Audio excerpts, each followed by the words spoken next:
Sur ces images, voici les Russes enjoués partant à la guerre de juillet 1914.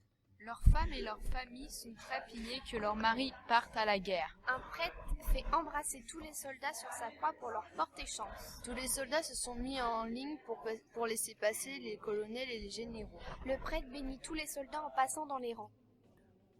Le tsar et ses conseillers comme le moine Raspoutine sont impopulaires malgré l'engouement patriotique. Mais la guerre entraîne des problèmes de ravitaillement. C'est la famine dans les grandes villes. Les femmes manifestent pour le pain et sont rapidement rejoints par les hommes qui, eux, réclament la paix. Le peuple réclame l'abdication du tsar en signe de mécontentement.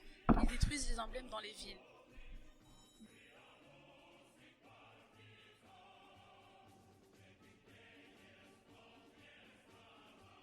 Dû aux conditions difficiles les soldats rentrent en mutinerie.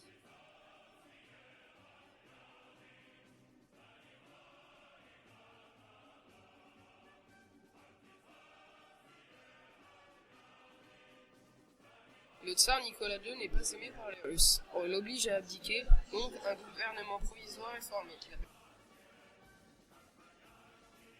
Le peuple est heureux du nouveau gouvernement provisoire qui est formé de Vov, Milukov, Kerensky, Rodzenko, qui sont des modérés.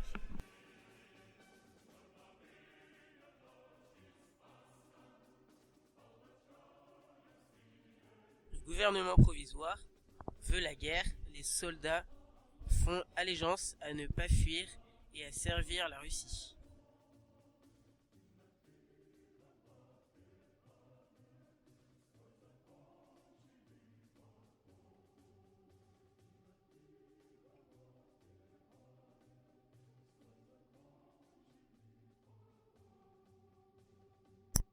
Après la révolution de février 1917, les soldats s'entraînent car la Première Guerre mondiale continue. Les femmes et les hommes se battent sur le front. Les soldats doivent se débrouiller tout seuls avec les moyens qu'ils ont sous la main. Les soldats ont des conditions de vie misérables qui enflamment des mutineries.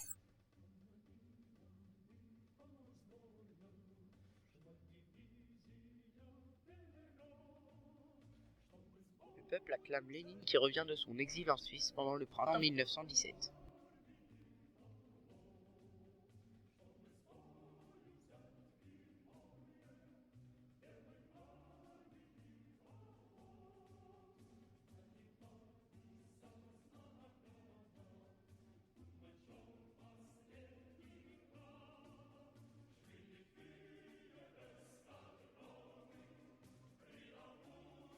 Au printemps 1917, il distribue des tracts qui ont pour slogan « Pain, paix, liberté ».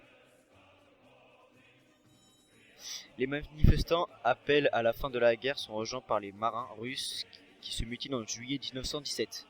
Le putsch, la prise du palais d'hiver, fut fait le 17 octobre 1917 et c'est donc le début de la seconde révolution russe et l'arrivée au pouvoir de Lénine.